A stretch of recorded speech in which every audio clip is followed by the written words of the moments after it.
Dihina miskin pulang kampung naik angkot, bahkan dituduh pelakor oleh sahabat dan menjadi gunjingan warga sekampung. Mereka pun terkejut setelah tahu kebenarannya. Ternyata yang sudah subscribe, semoga rezekinya lancar ya.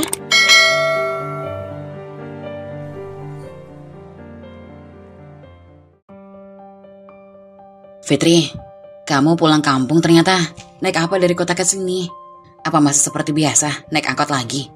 Tanya Mbak Della saat aku mau belanja di warungnya. Iya Mbak, aku naik angkot. Memangnya kenapa ya Mbak? Aku berbalik bertanya setelah menjawab pertanyaannya dengan jujur. Ya ampun Fit, kapan sih kamu kayaknya punya mobil pribadi gitu kayak aku? Biar setiap pulang kampung gak naik angkot terus. Kapan kamu bisa bawa mobil sendiri kalau pulang kampung? Minimal kamu bawa motor lah gitu. Apa kamu gak punya kendaraan sama sekali ya? Tanya Mbak Della lagi. Memangnya kenapa Mbak? Kalau aku pulang kampungnya naik angkot gak bawa kendaraan pribadi? Toh sama saja, intinya pulang kampung. Jawabku aja. Dasar, pikiran kamu cetek ya. Kamu gak pernah berubah dari dulu. Gini ya Fitri, kamu itu sudah lama gak pulang kampung. Masa iya kamu gak bisa gitu nyimpen uang buat ngangsur kendaraan? Tanya Mbak Della lagi. Oh gitu maksudnya Mbak. Tapi buatku mau pakai angkot atau kendaraan pribadi itu sama saja. Yang penting bagiku bisa pulang kampung ketemu ibu bapak. Kataku lagi ajo tak ajo. Ih dasar, kamu dibilangin sama orang kok malah ngeyel sih. Makanya nikah tuh jangan asal aja. Cari orang yang mapan dong kayak aku. Tapi terserahlah, ujarnya lagi dengan wajah merengut. Terus kamu mau beli apa datang ke sini? Tanya Mbak Della kemudian setelah bertanya ini itu sambil mengemeliku. Aku pun memberitahu apa saja yang aku butuhkan. Mbak Della ini merupakan kakak sepupuku. Dia dan keluarganya memang tidak menyukaiku. Apalagi saat mereka tahu kalau aku menikah dengan orang kota. Mereka selalu menghinaku. Sebab menurut mereka, percuma menikah dengan orang kota kalau keluarga suamiku bukanlah keluarga kaya. Padahal, aku niat berumah tangga bukan karena itu, tetapi karena niat ibadah. Setelah aku sudah merasa cocok dengan suamiku, kebetulan saat ini aku pulang kampung bertiga dengan kedua anakku. Sebab mereka sedang liburan kenaikan kelas, sedangkan suamiku sedang ada kerja di luar kota. Jadi dia tidak bisa bareng pulang kampung saat ini. Paling kalau kami akan pulang ke kota, baru ia akan menjemput kami. Kamu bener Della, hidup si Fitri ini emang gak ada perubahan ya. Setiap kali pulang kampung masih tetap begini-begini aja. Timpal Bu Jumi, sang biang gosip yang tiba-tiba sudah ada di belakangku. Bener tuh apa kata Bu Jumi. Percuma juga kamu itu jauh-jauh nikah sama orang kota Fit. Kalau kehidupan kamu ternyata lebih susah daripada orang kampung. Mendingan hidup di kampung, setiap saat bisa ketemu sama orang tua. Ini mah sudah hidup jauh, jarang pulang lagi. Tapi sekalinya datang, gak pernah ada perubahannya. Hidup kamu itu kalah maju dengan orang kampung. Tuh, lihat teman-teman kamu. Kehidupannya sudah banyak perubahan. Mereka sudah punya ini dan itu, sedangkan kamu punya apa? Mana yang akan kamu banggakan sama kami? Tanya Budi Rasmi, ibunya Mbak Della. Mulut mereka berdua memang sangatlah beracun. Perkataan mereka begitu merendahkanku. Ia merupakan adik ipar dari bapakku, tetapi baik Mbak Della maupun Budi Rasmi selalu merendahkanku. Memang benar apa yang dikatakan Budi Rasmi, kalau aku jarang pulang kampung. Tetapi bukan tanpa alasan aku seperti itu. Semuanya karena anakku masih pada sekolah, serta aku pun punya usaha yang tidak dapat aku tinggalkan. Karena kemarin-kemarin aku masih belum punya karyawan untuk menghandle pekerjaanku tersebut, tetapi saat ini aku sudah memiliki karyawan yang bisa aku percaya.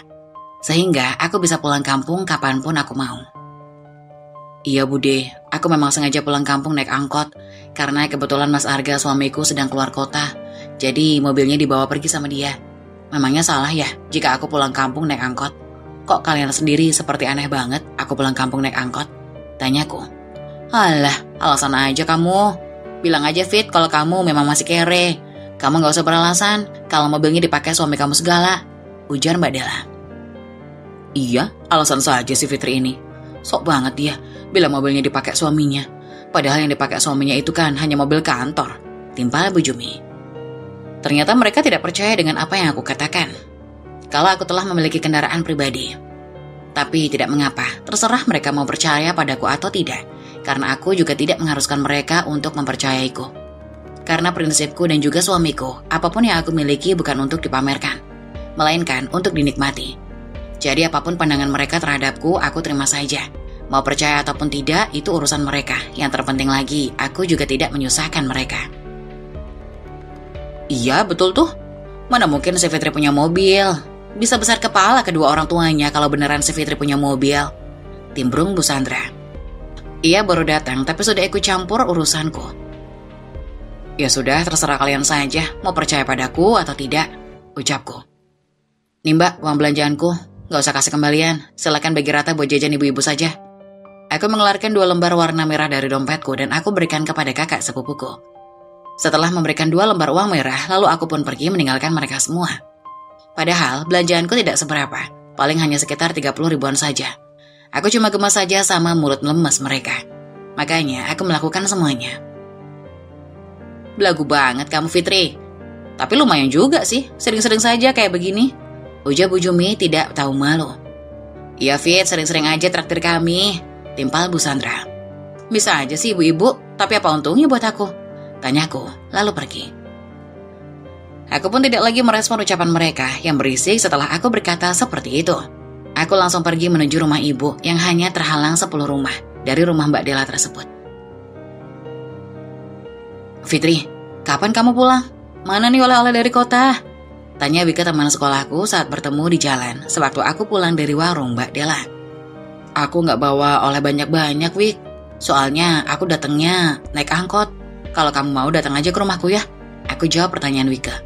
Ya ampun Fit, ternyata kamu ini masih kere aja sih. Percuma tinggal di kota kalau kehidupan kamu lebih susah dari orang kampung. Wika mencela ucapanku. Wika, jaga ucapan kamu. Kok kamu bilang seperti itu sih sama Fitri? Ucap seseorang yang berasal dari arah belakangku. Wika pun langsung diam saat mendengar orang tersebut berkata seperti itu. Aku pun menengok ke arah suara itu. Rupanya orang tersebut adalah Mas Faruk, suaminya Wika. Pantas saja jika Wika langsung terdiam saat orang tersebut menegurnya.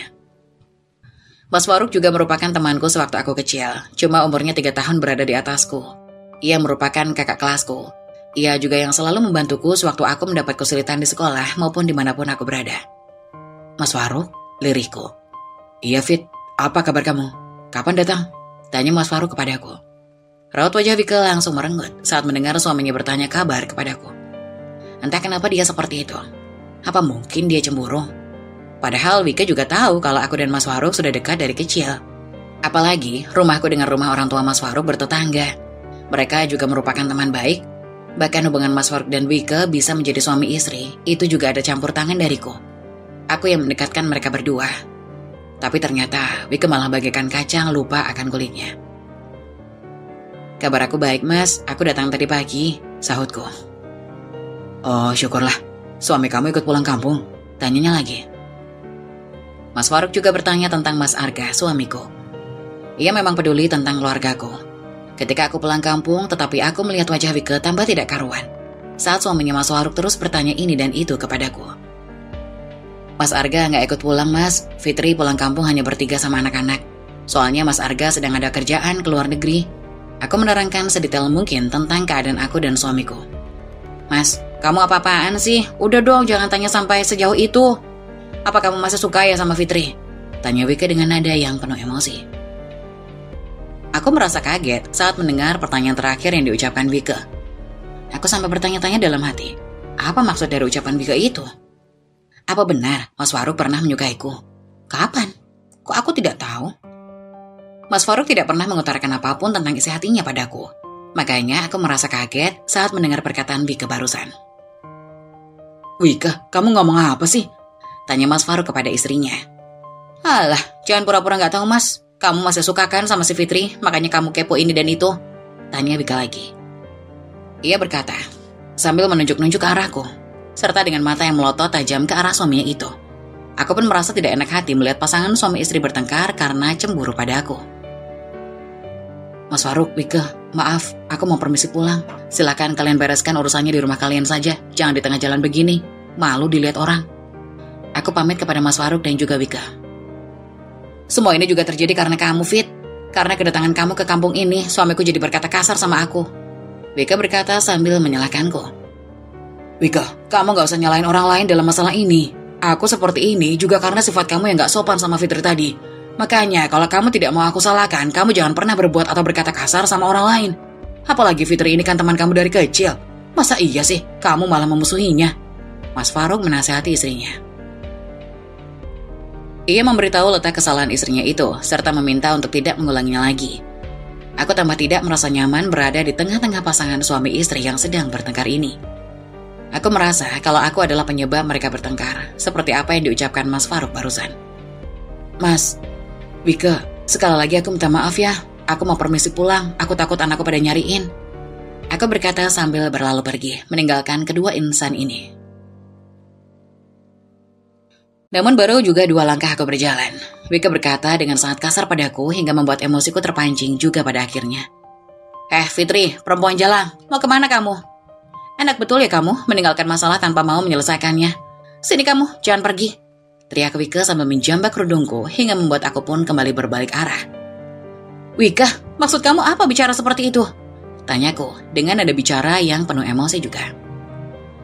Aku merasa tersinggung dengan apa yang diucapkan Wike. Bisa-bisanya Wike bicara seperti itu kepadaku. Apa menurutnya aku tidak akan tersinggung dengan semua itu? Atau mungkin dia memang sengaja mengajakku untuk ribut? Fitri, jangan kamu ladeni istriku. Silakan kamu pulang aja, nanti anakmu mencarimu. Mas Faruk memerintahkan aku supaya aku tidak meladeni ucapan istrinya. Iya mas, tapi aku berharap supaya mulut istrimu dijaga. Tapi kalau masih tetap tidak bisa, akan aku sumpali mulutnya pakai sambal. Seenaknya saja mengentai aku perempuan jalang, protesku. Iya Fit, akan aku usahakan. Permisi ya, aku duluan pulang. Mas Faruk pamit sambil menarik paksa tangan istrinya. Wike pun berontak, ia tidak mau diajak pulang oleh suaminya. Fitri, awas ya kamu, teriak Wike di sela-sela pemberontakannya terhadap Mas Faruk. Wike, sudah diam kamu. Jangan terus membuat masalah, ucap Mas Faruk yang masih sempat aku dengar. Aku pun geleng-geleng kepala saat melihat tingkah laku teman masa kecilku yang kini sudah banyak berubah. Setelah itu aku pun kembali melanjutkan perjalanan menuju rumah ibuku. Ibu-ibu, hati-hati loh. Sekarang di kampung kita ada perempuan penggoda. Kita harus jaga suami-suami kita supaya tidak tergoda sama dia. Aku aja kemarin berantem sama suamiku gara-gara wanita penggoda, ucap Wike saat aku melintas di depan rumahnya. Kebetulan hari ini aku akan mengantar makanan untuk ibu sama bapak yang sedang berada di sawah memanen padi. Anak-anakku juga sudah duluan ikut nenek sama kakeknya di sawah. Kebetulan sawah orang tuaku harus melewati depan rumah Wike, dan itu merupakan jalan alternatif. Jadi mau tidak mau aku pun harus jalan melewati rumahnya. Kebetulan di halaman rumah Wike sedang banyak orang. Ada juga teman-teman semasa kecilku. Entah sedang merundingkan apa mereka itu. Atau mungkin juga itu memang kebiasaan mereka seperti itu. Aku pun tidak tahu karena baru pulang kampung. Maksud kamu perempuan menggoda itu si Fitri? Tanya Fani. Ia juga merupakan teman semasa kecil. Ya iyalah, siapa lagi? Jawab Wike jutek. Aku pun terperanjat saat mendengar namaku disebut, serta dikabarkan sebagai perempuan penggoda. Aku merasa tersinggung mendengarnya, lalu aku pun menghampiri mereka untuk mendengar alasan kenapa aku dibilang perempuan penggoda. Apa maksud ucapan kamu itu, Wik? Kapan aku menggoda suamimu? Tanyaku. Jangan pura-pura tidak tahu, Fit. Bukannya kemarin-kemarin gara-gara membelamu, aku jadi dimarahi suamiku. Wike malah balik bertanya padaku. Kamu jangan asal tuduh ya, Wik. Karena semua yang terjadi kemarin itu murni karena kesalahan kamu. Makanya suamimu memarahi kamu, bukan karena aku menggoda suamimu. Aku pun menjelaskan apa yang terjadi kemarin, supaya ibu-ibu yang lain tidak salah paham padaku. Aku tidak mau niat pulang kampungku saat ini malah menjadikan aku hina di mata masyarakat. Aku pulang kampung karena ingin menengok keluargaku, sekaligus menghilangkan penat yang ada di kepalaku karena selalu sibuk mencari rupiah. Kamu jangan ngelak lagi, Fitri. Sudah jelas semuanya gara-gara kamu, ujar Wike tetap bersikukuh dengan pendiriannya. Mungkin si Fitri mendekati Mas Faruk karena hidup Mas Faruk sudah tajir sekarang. Dia ingin numpang hidup enak sama kamu, Wik.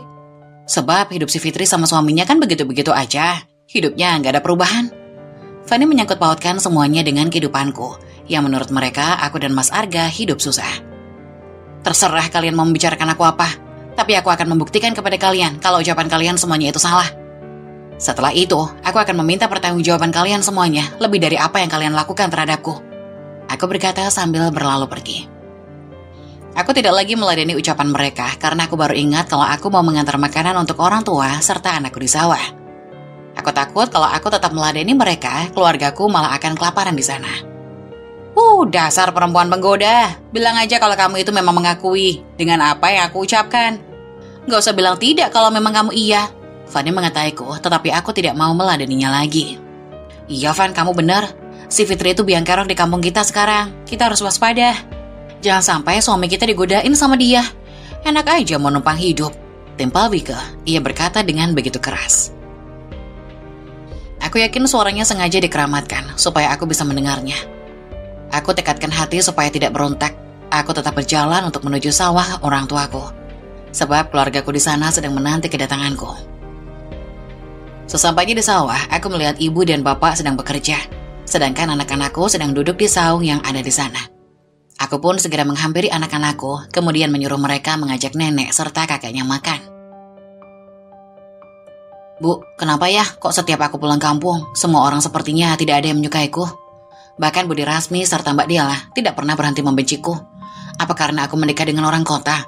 Memangnya apa yang salah jika aku menikah dengan orang kota? Tanyaku kepada ibu saat kami sudah selesai makan. Tidak ada yang salah jika kamu mau menikah dengan orang kota atau dengan orang kampung. Tetapi yang salah itu cara berpikir orang-orang yang sedari dulu membuli kamu, termasuk Budi dan kakak sepupumu itu. Ibu menjawab pertanyaanku. Tapi biar begitu, kamu jangan pernah merasa dendam sama mereka. Biarpun mereka telah begitu menyakitimu. Mereka semua itu sebenarnya iri kepadamu, sebab mereka tidak bisa sepertimu. Kamu itu lebih segalanya dari mereka. Makanya, dulu banyak pria yang datang untuk melamarmu. Ibu menjelaskan duduk persoalannya, kenapa mereka sejahat itu padaku. Ternyata karena mereka semua itu merasa iri terhadapku, sehingga sampai saat ini mereka terus membuliku. Memangnya masih ada orang yang mengganggu kamu lagi, nak? Tanya ibu kemudian. Iya bu, bahkan mereka mengantaiku sebagai perempuan jalang segala. Aku berterus terang kepada ibu, sebab dia adalah orang yang selalu setia mendengarkan curhatanku. Ya sudah, kamu jangan ambil pusing perkataan mereka. Biarkanlah mereka berkata apa. Toh, semua perkataan baik dan buruknya juga akan berbalik ke diri mereka masing-masing. Ibu memberi pepatah kepadaku, supaya aku tidak membalas perbuatan buruk semua orang yang selalu menghinaku. Aku pun mengiyakan apa yang ibuku pesankan kepadaku, karena apa yang diucapkan ibu itu merupakan jalan terbaik untukku. Bunda, Arhan mau bantu kakek lagi ya, pinta anak sulungku yang baru berusia 10 tahun dan kini mau masuk ke kelas 6 sekolah dasar. Iya bun, Aninda juga mau bantu kakek lagi. Anak bungsuku meminta izin untuk membantu kakeknya. Aninda kini baru berusia 7 tahun dan baru masuk sekolah dasar. Boleh, tapi kalian tetap harus hati-hati ya. Jangan sampai bercanda bantu kakeknya. Pesanku. Iya bun, sahut mereka secara bersamaan. Setelah mendapat izin dariku, mereka pun kini membantu kakeknya mengangkut batang padi yang baru dipotong. Aku membereskan bekas makan, sedangkan ibu pun langsung bekerja seperti semula. Selesai membereskan sisa makanan, aku pun membantu ibu merontokkan padi dari batangnya. Fit, tunggu. Seru Mas Faruk saat aku mendahului ibu dan bapak pulang dari sawah. Aku dan anakku pulang duluan sebab hari sudah menjelang asar. Sedangkan ibu serta bapak membereskan padi yang baru kami panen untuk disimpan di saung. Biar besok pagi tinggal dijemur. Iya mas, ada apa? Tanyaku. Fit, maafin sikap Wike ya. Dia memang tidak suka sama kamu gara-gara aku pernah bilang sama dia kalau sebenarnya dulu aku menaruh perasaan sama kamu. Mas Faruk mengungkapkan maksudnya. Kenapa dia meminta aku untuk menunggunya. Oh, ternyata begitu ya mas. Pantesan saja istrimu bilang kalau aku perempuan jalang dan lain sebagainya. Rupanya dia itu cemburu dan dia juga takut jika aku beneran menyukaimu. Bahkan memprovokasi ibu-ibu supaya menjaga para suaminya jangan sampai tergoda olehku. Terangku. Aku pun akhirnya berterus terang tentang perkataan yang diucapkan tadi pagi. Mas Faruk juga bengong saat mendengar apa yang aku ceritakan barusan. Sepertinya dia tidak percaya jika istrinya sampai berbuat seperti itu karena rasa cemburunya. Fitri, apa Wike beneran berkata seperti itu padamu? Tanyanya tidak percaya. Iya mas, jawabku. Aku menjawab apa adanya sesuai dengan apa yang diucapkan Wike dan warga yang lain tentang diriku. Ya ampun Wike, katanya kamu mau berubah, tapi kok tetap aja jadi perempuan barbar. Ucap Mas Faruk mengomentari sikap istrinya. Ya sudah mas, aku duluan ya. Aku gak mau istrimu salah paham lagi. Nanti dia bisa berbuat yang lebih dari ini. Aku pamit kepada Mas Faruk, ingin segera pulang sebab tidak mau Wike kembali salah paham. Setelah pamit, aku dan kedua anakku pun kembali berjalan menuju rumah, meninggalkan Mas Faruk yang masih mematung. Sesampainya di depan rumahku, aku dikagetkan dengan tarikan dari tangan seseorang yang menarik tanganku dari arah belakang secara brutal. Beruntung, aku memegang perabotannya dengan kuat, jadi tidak sampai tumpah. Ada apa sih ini? Main tarik-tarik tangan orang saja? Tanyaku dengan nada suara yang aku buat naik 1 oktav, sebab aku merasa kesal. Kamu jangan pura-pura tidak tahu dengan apa yang kamu telah lakukan ya Fitri. Ngomong apa kamu sama suamiku, sampai dia datang-datang marah besar sama aku? Ayo, jawab ngomong apa? Tanya Wike malah bertanya balik padaku. Rupanya Mas Faruk telah memarahi istrinya setelah aku beritahu kelakuan istrinya yang pencemburu itu. Namun, Wike bukannya menyadari kesalahannya. Tapi ia malah menyalahkan aku. Memang dasar Wike orangnya egois. Dia tidak mau mengakui kesalahan dan tidak merasa bersalah. Kamu mau tahu apa yang aku katakan pada suamimu, Wik? Aku bilang sama Mas Faruk tentang semua ucapan yang tadi pagi kamu katakan padaku. Kamu gak terima dengan semua itu. Makanya, kamu itu mikir dulu kalau mau melakukan apapun sama orang lain. Karena orang yang selalu kamu jahatin tidak akan selamanya diam, tetapi bisa saja dia akan berontak. Aku memberitahu Wike tentang perkataan yang aku katakan kepada Mas Faruk. Kurang ajar kamu, Fitri. Jadi kamu mengatakan semuanya sama suamiku? Pantas aja. Kalau dia sampai murka begitu, dasar perempuan menggoda. Awas kamu ya. Wike berkata sambil memelintirkan tanganku hingga barang yang sedang aku pegang terjatuh. Wike mengamuk. Ia juga menjambak kerudung yang aku pakai hingga lepas. Aku pun berusaha meminta pertolongan. Anak-anakku pun ikut melerai tapi tidak bisa. Karena tenaga Wike seperti sedang kesetanan. Ia terus mengamuk hingga tidak kusangka. Ia mendorong anak bungsuku yang ikut membela ibunya. Wike mendorong Aninda hingga ia terbentur ke sudut teras rumah yang lancip. Anakku menjerit kesakitan. Aku pun terperanjat karena melihat darah yang mengucur dari kening anakku. Arhan yang melihat adiknya menangis dan terluka langsung segera menolong adiknya karena aku terus berteriak minta tolong. Banyak warga yang datang menghampiri. Mereka pun melerai kami termasuk Mas Faruk. Plak! 1 tamparan dari tangan kekar Mas Faruk mendarat di pipi Wike. Ah, sakit Mas! Ucap Wike sambil memegang pipi yang barusan ditampar suaminya itu. Sakit kamu bilang? Tamparanku tidak sampai mengeluarkan darah seperti yang anak Fitri alami. Kamu itu pantas mendapatkan semua ini. Kamu itu sudah keterlaluan, kamu telah kurang ajar, Wike. Tidak puaskah kamu terus mengganggu Fitri? Bahkan kamu selalu membuat ulah. Kamu itu pantas mendapatkan semua ini. Kamu itu sudah keterlaluan, kamu sudah kurang ajar, Wike. Tidak puaskah kamu terus mengganggu Fitri? Bahkan kamu selalu membuat ulah, serta kamu selalu membuat aku malu, ha? Mas Faruk memarahi Wike di depan orang banyak. Sedangkan, anakku diobati oleh para tetangga yang selalu baik padaku, karena tidak semua orang bersifat seenaknya. Ada juga yang masih menghargai satu sama lainnya. Mas, kenapa kamu malah selalu bela Fitri? Aku melakukan semua ini juga karena ulah dia yang sudah lancang menceritakan semua yang aku katakan sama kamu. Aku tidak suka kamu terus berdekatan dengan dia, Mas. Bukankah kamu tahu itu? Tanya Wike kepada Mas Faruk sambil berderai air mata. Wike, harusnya kamu itu sadar karena rasa cemburu buta yang kamu rasa, kamu telah begitu jauh bertindak. Bahkan kamu sampai melukai anak orang. Kamu harus bertanggung jawab mengobati anaknya Fitri. Aku sudah tidak sanggup lagi hidup dengan orang posesif seperti kamu. Aku juga sudah tidak sudi lagi hidup bersama kamu. Apalagi sampai sekarang, kita belum juga punya keturunan. Mas Faruk mengungkapkan rasa kecewanya terhadap tindakan yang dilakukan oleh Wike. Apa maksud kamu, Mas? Kamu mau ninggalin aku? Tanya Wike. Sedangkan Mas Faruk tidak menjawab ucapan Wike, tetapi ia malah mendekati Andinda yang sudah mendapat pertolongan pertama. Tidak berapa lama orang tuaku datang. Mereka datang dengan tergopoh-gopoh. Ibu dan bapak datang setelah ada tetangga yang memberitahunya kalau aku dan anakku dianiaya oleh Wike. Fitri, ada apa ini? Kenapa cucu bapak terluka? Tanya bapak. Kakek, semua ini gara-gara ibu ini. Dia datang-datang memarahi dan menganiaya ibu hingga adik sampai terluka. Arhan menjawab dan menjelaskan semuanya kepada bapakku. Wike, kenapa kamu melakukan semua ini ya?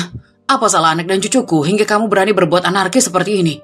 Bapak bertanya kepada Wike dengan wajah merah padam penuh amarah.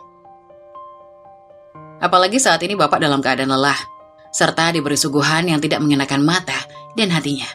Jadi emosinya pun meluap-luap. Sedangkan ibu tidak bisa berkata apa-apa, tetapi ia langsung menggendong Aninda dan mengusap-usap air mata anakku tersebut. Wike yang ditanya bapak hanya diam saja.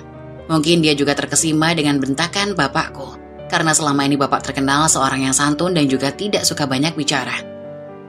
Tetapi jika sedang dalam keadaan emosi, amarahnya dapat menaklukkan singa yang sedang mengamuk. Wike, ayo jawab, kamu jangan diam saja. Bukannya kamu paling pintar dalam mengajak orang lain berdebat? Tanyaku. Pokoknya aku tidak mau tahu ya, kamu harus membiayai pengobatan anakku. Aku tidak mau gara-gara ulah kamu yang membuat anakku terluka, lalu ada apa-apa di kemudian hari. Aku mau saat ini juga kamu bawa anakku ke dokter, atau jika perlu langsung ke rumah sakit untuk dilakukan scan. Aku menuntut Wika supaya ia mau tanggung jawab dengan apa yang telah dilakukannya. Wika, ayo jawab, jangan seperti orang bisu seperti itu. Mas Faruk menegur istrinya itu. Mas Faruk sepertinya kesal sekali terhadap istrinya ini. Wika juga keterlaluan banget, gara-gara cemburu buta hingga ia berbuat seanarkis seperti ini. Sudah, lebih baik kalian semua bubar. Aku hanya meminta anak Faruk dan Wika untuk masuk ke rumahku, karena aku akan meminta pertanggungjawaban kepada kalian. Sebab kalian telah membuat keributan hingga mengakibatkan cucuku cedera. Bapak membubarkan kerumunan warga kampung yang menyaksikan pertikaian ini. Semua orang pun bubar. Hanya tersisa Wika dan Mas Faruk saja. Kemudian, kami pun masuk ke dalam rumah sebab kami akan membahas tentang pertanggungjawaban Wika terhadap kesembuhan anakku tersebut. Nah Faruk, bagaimana ini? Cucuku jadi cedera karena ulah istrimu. Bapak tidak mau menantuku Arga sampai menyalahkan kami, sebab menganggap kami telah teledor mengurus anak. Bapak memulai percakapan setelah tadi ia bersih-bersih terlebih dahulu. Iya Pak, saya tahu semua ini karena ulah istri saya. Tapi mulai saat ini, saya tidak mau ikut campur lagi dengan apa yang telah dia lakukan. Bukan berarti saya akan lepas tanggung jawab ya Pak. Hanya saja, saya ingin melihat bagaimana pertanggungjawaban istri saya tanpa campur tangan dari saya. Mas Faruk pun mengungkapkan apa yang telah menjadi keputusannya. Rupanya Mas Faruk angkat tangan. Dia tidak mau membantu Wika untuk mempertanggungjawabkan perbuatan istrinya tersebut. Maksudmu apa, Mas? Mas tidak mau membantu aku untuk membiayai pengobatan anaknya Fitri? Wika bertanya kepada suaminya. Iya, aku memang tidak mau membantumu, Wika. Aku ingin melihat sekeras apa usahamu tanpa bantuan dan campur tangan aku. Karena selama ini, kamu tidak pernah mendengar apapun yang aku serahkan. Mas Faruk menjelaskan kepada Wika. Ia memberi alasan kenapa ia sampai tidak mau membantu istrinya itu.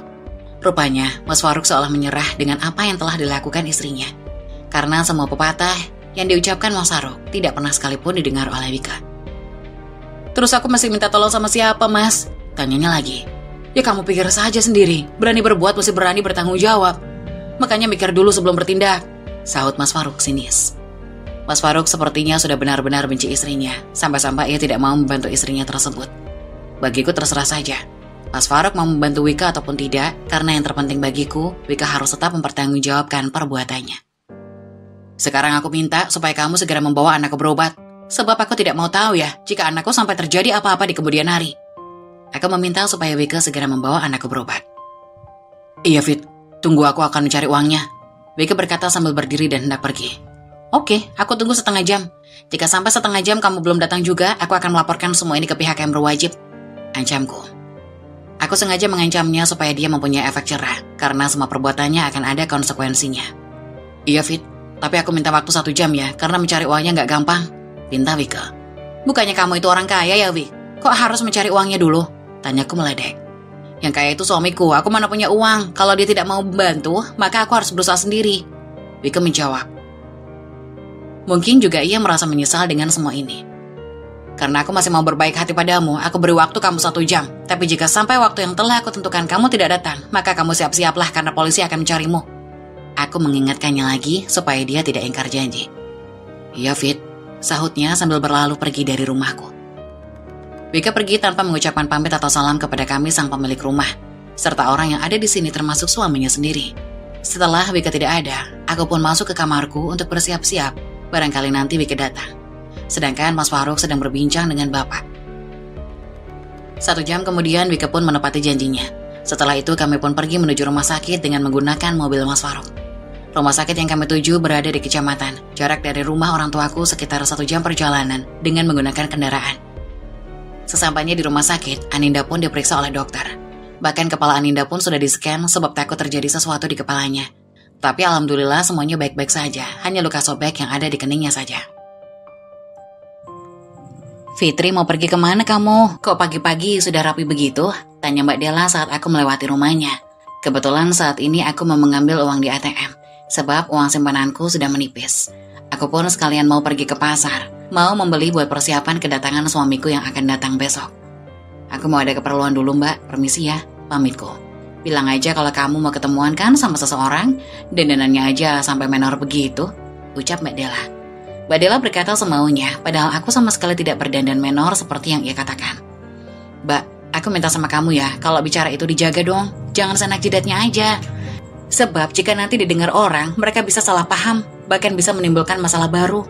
Aku mengingatkan Mbak Della supaya ia menjaga ucapannya. Kamu gak perlu marah dong, Fit. Kalau memang kamu beneran gak merasa, ujarnya santai. Bukan begitu, Mbak. Aku hanya gak mau kalau sampai ada kesalahpahaman lagi. Kemudian aku yang menjadi bahan pembicaraan orang. Aku memberitahu Mbak Della tentang arah pembicaraanku. Ya sudah, aku permisi ya Mbak. Assalamualaikum. Pamitku. Setelah itu aku pun pergi menuju pangkalan ojek yang akan aku minta buat mengantarkan aku ke tempat tujuanku. Sesampainya di tempat mesin ATM, aku pun segera menarik uang sesuai dengan yang aku butuhkan. Kemudian aku pun segera pergi ke pasar buat mencari bahan makanan yang disukai oleh suamiku. Ternyata Mas Arga datang ke kampungku lebih awal dari yang direncanakannya, karena katanya dia mau liburan bersama keluarga di kampung. Setelah selesai berbelanja, aku pun segera kembali ke kampungku, karena semua keperluanku sudah terpenuhi. Keesokan harinya aku pun memasak hidangan yang lebih, sebab untuk menyambut belahan jiwaku. Kamu mau beli apa, Fit? Tanya Budi Rasmi. Ternyata ia yang meladeniku saat aku belanja tisu di warung anaknya. Aku mau beli tisu, Bude, sahutku. Beli tisu buat apa? Tanyanya menyelidik. Suamiku mau datang, Bude, dia terbiasa harus ada tisu di rumah, terangku.